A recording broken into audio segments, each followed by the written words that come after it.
I knew this game was going to be a challenging game just because, Arkansas style. And, they shoot the three. The threes you saw them shooting and hitting tonight, that's something that they do. We expected that. And we knew that that's something that could present challenges for us. So, but proud of our kids.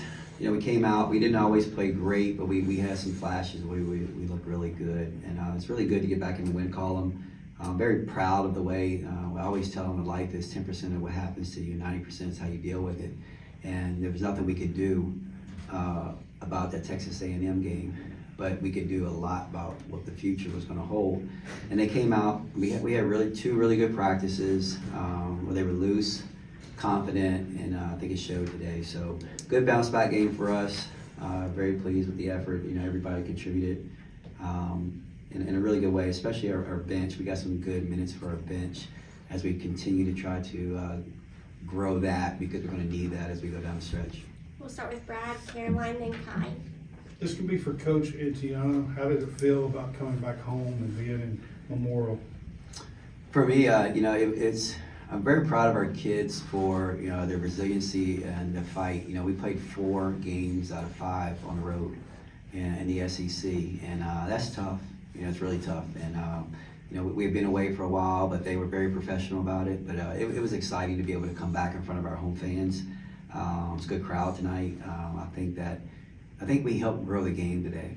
We watched the way the game was played. It was up and down. It was free flowing. It was freedom of movement, and it was entertaining. And so I think we helped grow the game. But it was really good to be back here, and you still, again, for me, I didn't know any different, and then you get used to a situation. But Mike Neighbors talked about the facility. He walked around it last night, and no offense, but he said it was probably the worst facility, before, and he said now it's one of the best. And so that was eye-opening for me. I had a friend who came up to the game. He's from Virginia, and he was mesmerized by the facility and how it looked. So it was just really good to be back home in front of your home fans. Yeah, I would say the same thing. It was nice. We had a good crowd, and it was great just being out there with everyone and seeing everyone who came out.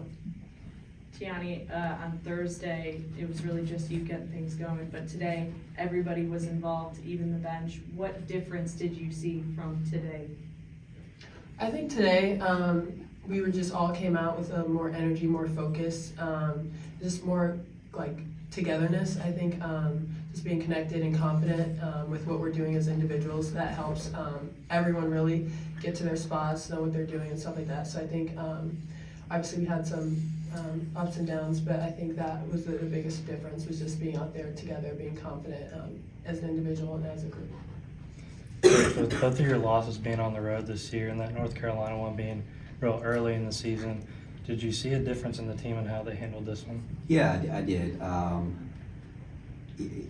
The first loss, we were still trying to figure out who we were, and now we're understanding who we are a little bit. And this league is too tough. I don't think anyone's going to go undefeated. And South Carolina is great, but there's great teams in here that will challenge you, on every given night. So to be able to try to go undefeated, that's going to be a very tall feat for anyone. So it was more of, hey, how do we handle it? And when we came back, we watched film on Friday.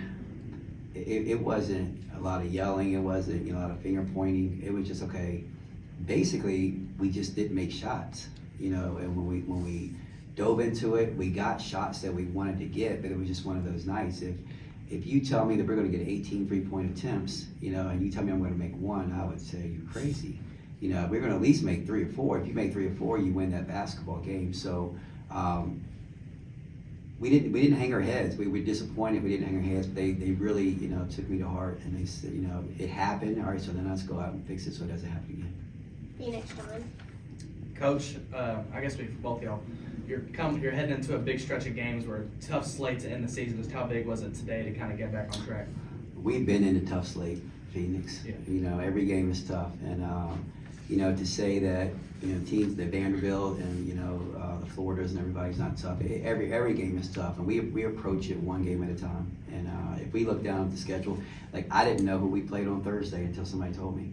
And it's honestly, as a coach, when you have a team and you're enjoying the moment and you're enjoying everything that you're doing with them, I don't want to look down, the line. I don't want to say I only have 10 more games with Georgia A more. We're just going to enjoy every moment of it. And I think by us staying in the moment, it allows us to really focus on the task at hand, and the task at hand is what's right in front of you. So they do a tremendous job of understanding that. And hey, today's today. We got to make sure that we do something great today, and so that's how we're going to get through the whole rest of the season. Do we have any more games in January? Yeah, on the 30th against Alabama. Okay.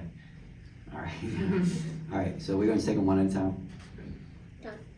Kenny, you mentioned the bench, and it seems like we worry more about that than you. You've told us on many occasions you've got this, but you're up by 20. Lexi's having a great game. Why not give them a little bit more time out there? Well, I could tell you, but you would never understand unless you were at my practices every day.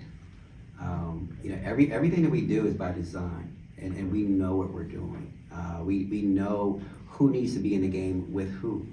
All right. I know that maybe Amelia hasn't scored in a game, so maybe she does need some more time out there.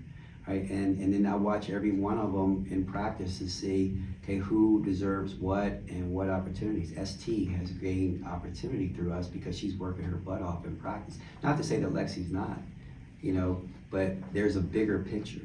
There's a bigger picture in us, and that's gaining our chemistry with everyone. And they all know. They are fully aware. And you guys as media, you'll never understand it because you don't come to every practice. She knows, okay? Lexi knows. ST knows. Okay, everybody knows their opportunities, and so now when they get that opportunity, they need to take advantage of it. And Lexi, did a good job. You said she played great. I said she played good. Because just because she made a shot, there's some things that she has to work on. But I'm very pleased with what she did because she has gained what she's gotten because she's come to practice every day, and she has not hung her head. She's probably the most vocal, would you say? Because it's almost annoying that she's so vocal. All right, but we love that. And so everybody understands where they are and what they're doing within this program. And I like that, and Lexi knows what she needs to do, and she's. Caroline. How are you guys working together to avoid fatigue as, SEC play is difficult top to bottom?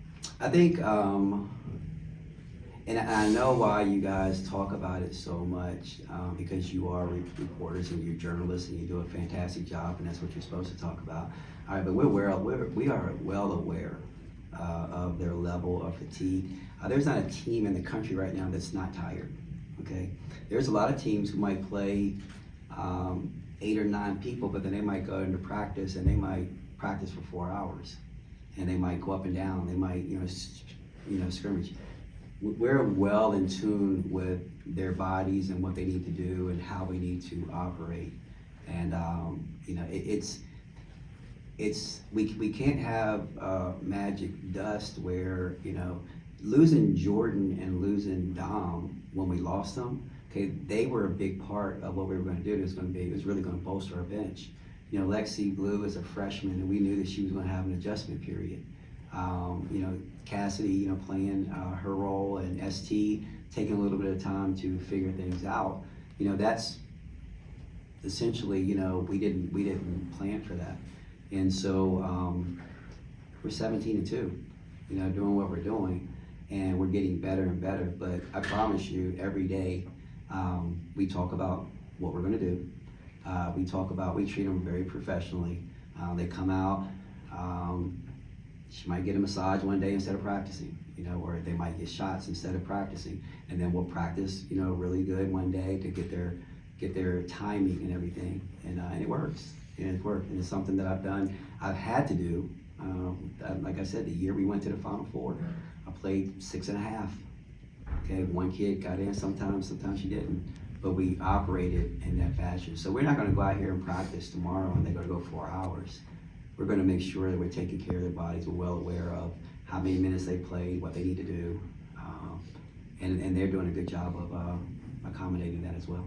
Lindsay, Phoenix. For Teonni, Coach was talking about not getting ahead of himself and looking down the line. How are you guys as players able to do that and not think about some of those really big games ahead? I think just like he said, just focusing on the next one ahead of us, like the next one is the most important one. Just being who we are as a team on and off the court. We have a lot of trust and connectivity with each other, including the staff. So they know what's best for us, we know what's best for us. So I think just focusing on the next game, you know, taking what we need and trusting our staff. It wasn't just her, but at Texas A&M, Georgia Amore struggled to kind of put the ball in the hoop, and today, 7 and 12 from the field. What'd you like from her today? You know, I like Georgia every day. You know, even when she didn't play well. I mean, she didn't play well at Texas A&M because she's getting hounded. You know, she's getting hounded and very physical, and you know sometimes excessive. But you know, I thought after that game, I think the ones that we applauded were her energy because she played hard. She didn't always play great, but she was dealing with. You know, she came over to talk to me one time, and the Texas A&M assistant coach stood up and yelled at one of their players, and because that player didn't walk over to the huddle when she came over to me, and they said, when she walks, you walk. You know, and when you're playing like that constantly, and somebody's following you, you're going to have some games. But her energy was always good. I applauded her energy, and I applauded Teonni's energy. So Georgia and I, we worked on some stuff after practice on Saturday. Just how coming off ball screens and doing different things, doing differently and handling some of the pressure.